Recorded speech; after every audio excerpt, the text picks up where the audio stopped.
Okay, so Sunday at Grace.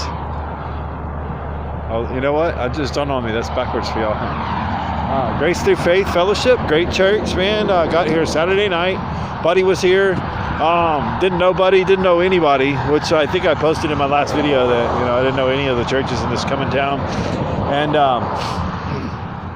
I stopped here. I looked at all the church websites here in Dumas, and there were several contemporary-looking churches, that look like they might have a little more freedom in their worship and less denominational, traditional hang-ups, which I realize it's more my hang-up than their hang-up. But, I just like free, man. I just want it to be free. I want to be able to sing God. I never know when I'm going to just, throw out a giant hallelujah or something. So I like to be free to do that if the Spirit so leads. Anyway, had a great time. Met a guy named Paco this morning. I woke up before the sun came up, and Sophie and I headed out to the field behind the church. And, I just wanted to give her a chance to walk around because I knew she'd be locked up the whole time I was in church. And the sun was coming up, and we just kind of wanted to watch the sunrise together. And it was a beautiful sunrise. It was a tourmaline kind of sunrise, where the colors just graduate into different colors. So anyway, we're walking behind the church, and some guy comes out the back door, and he hands me a coffee cup. He says, "Man, I brought you some coffee." I was like, "Oh, thank you." So anyway, because it was really cold too. So we enjoyed our coffee, enjoyed our walk, and as we're coming back from our walk, he comes out again and he hands me a McGriddle, McDonald's, pancake sandwich thingy, and it was really yummy. So I put Sophie up. I came in to the church. I sat with Paco. His name was Paco. Sat with Paco for a while and followed him around a little bit while he did his chores. He's the opener here, and anyway, met a lot of other people before church started. Spent some time looking at their kids department. Spent some time looking at their decor, which I'll post some pictures. I did post some pictures on Google Maps. They have this really cool metal theme in their church. They have scriptures cut out of full sheets of metal, which is really cool. It's not the letters. The letters are relief. In other words, you have a whole sheet and the letters are literally cut and punched out, which is really cool. And they have those all over, different sizes. They also have some cool picture backgrounds that are literally just sheet metal. Big sheet of sheet metal bolted to the wall with the pictures attached to them. I thought that was really cool, really nice. I like the decor. It was funny, there were law books everywhere, and it took me all day to figure out why or if there was something behind that. And finally I asked somebody was bringing in a big giant rug to our office, and she had a little girl in tow, and so I offered to carry the rug, and of course she was like, "No, I got it. It's not heavy, it's just bulky." And I was like, "Well, let me do it. It would be a blessing to me." So anyway, I grabbed the carpet and I walked it into our office. And anyway, later on, since we had a little bit of a rapport, I asked her, "So what's up with all the law books?" And it's just the decorator. The decorator must have gotten them all at an auction or something.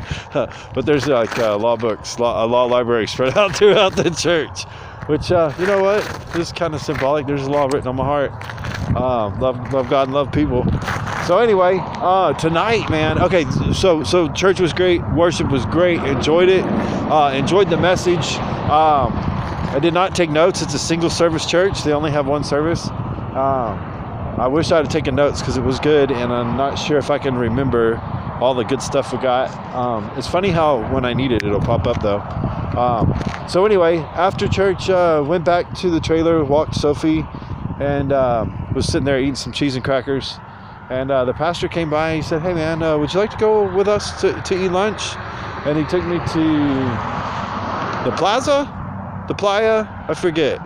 Anyway, he took me to a Mexican restaurant here. It was nice, big burrito. Of course, I talked more than I ate, so they ended up having to wait for me to finish. It always makes me feel bad.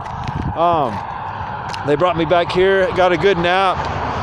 Sophie ran around the church. I got the bike out and I rode around the church. She ran around the church about 10 or 15 times. I was wanting to wear her out so I could go to the evening service and not feel bad about her being locked up, hoping she'd sleep through and then again sleep through the night.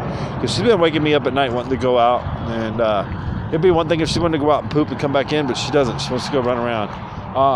Anyway, so this evening they had a service that's really just for their volunteers. But I kind of, sort of, I asked about it a lot, so that I eventually got invited to it, which I didn't mean to manipulate them, but I just wanted to know what they were going to do, what they were doing in there, man.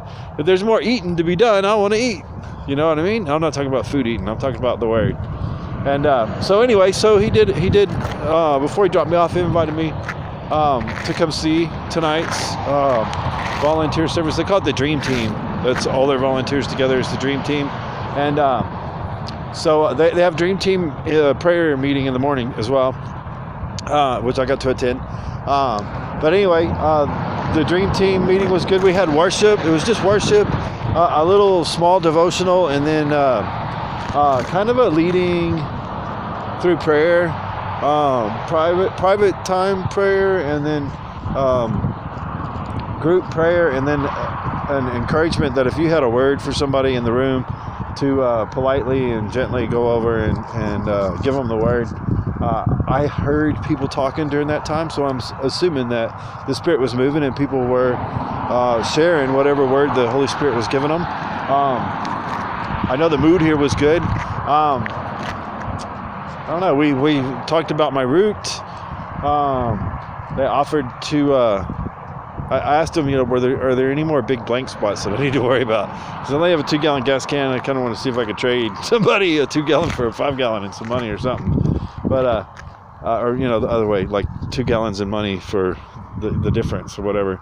So anyway, so they're all going to go look and see what they got, because I might, like I said, I might trade up to a bigger gas can, even though it'd be awkward to fill that little tiny generator with a 5-gallon can. It's better than pushing that whole rig, which I had to do once so far. Anyway, Paco came after I went to let Sophie out of the trailer, and he said he's going to go pick up his wife and get her something to eat, and wanted to know if I wanted something to eat. And y'all know me, never turn down food, never know when you'll need it. No, I'm kidding. I don't know. I think it's a fat boy thing. I just can't turn down food. So anyway, so he's gonna come back, bring me something to eat. I absolutely genuinely loved it here. And some of the things that I just absolutely genuinely loved were the people. The pastor and his family, his wife, real funny. We joked around about the Hallmark Channel. She's super excited because it's Christmas season on the Hallmark Channel. I think starts today, and so she watched a few. She actually had a really good word this morning before the service. It was during the Dream Team, and she elaborated more during the service. And anyway, but I had a good time teasing her about the Hallmark Channel tonight. We clowned around a little bit, and but the pastor and his family were just phenomenal. They have a son who has cerebral palsy and he's blind. His name is McCoy. I don't know if I'm allowed to say a minor's name on here. Let's just hope I don't get this deleted. But just the way the whole family they love each other, and you could tell they love each other. And there's a lot of, especially with McCoy, there's a lot of like hands on the shoulder and head scrubbing and hair rubbing and just a lot of like real signs of genuine affection. And you can just tell the way this family looks at each other and the way they talk to each other that they have a lot of respect for each other. And, it's just a sign of Jesus living in us. When our families are all right and all getting along so well, and I understand no family gets along well all the time, but man, it's so good to see families that do get along when they are getting along. And I just really enjoyed being a small part of their family today, being a visitor in their family, however you want to put it, and eating lunch with them and kidding around with them. And I have prayerfully picked every church on this trip, and have really enjoyed meeting new people, have really been blessed meeting new people, and have not been disappointed, not once. I just cannot imagine what it is like for people who don't go to church, because every church I've been to, I've been so blessed. I have been sown into and prayed over and blessed, and like just people saying, man, I'm praying for you, I'm rooting for you, I know you're going to make it, I know God's got a plan for you. And Just, is there anything you need? Is there anything we can give you? Is there anything we can help you with? People are just always real helpful. Information. But I always wondered, what is life like for people who don't go to church? I mean, really, where do they get that? Because I don't think you get that at the bar. I don't remember ever getting that at the bar. I don't remember ever even really getting that from my drug friends, man. I just feel sorry for those people, and I'm going to keep working on trying to get as many of them into the family of God as I can, because here I've been a Christian over 20 years, and I'm realizing that my family's way bigger than I ever thought. My family's way bigger than I ever knew. That I have close family members that I never met, and I know that sounds weird, but when Jesus is the common thread, when Jesus and God's will and God's plan and God's purposes are the common thread in people's lives, it's like you were never separated. It was like your siblings that it's like those friends. We all have that friend that we don't see them for 10 years, but the moment we reconnect, it is like we were just around each other yesterday. And that's the way church is for me, for the most part. For sure, on this trip, every stop has been like long lost family, like people who have been very capable of being very loving and very open. We've had some pretty open conversations with a lot of different people. I've had a lot of really open conversations and met some really great pastors.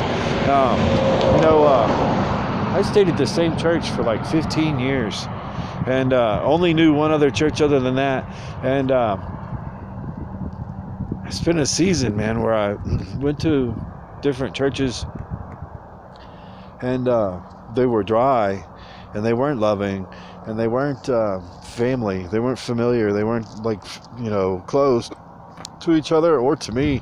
And I've been beaten out of a church. I've been run out of a church. I've been taken advantage of and taken for granted at a church. And man, I'm telling you, man, the churches I've been visiting on this trip, I don't think any of their people are being treated that way.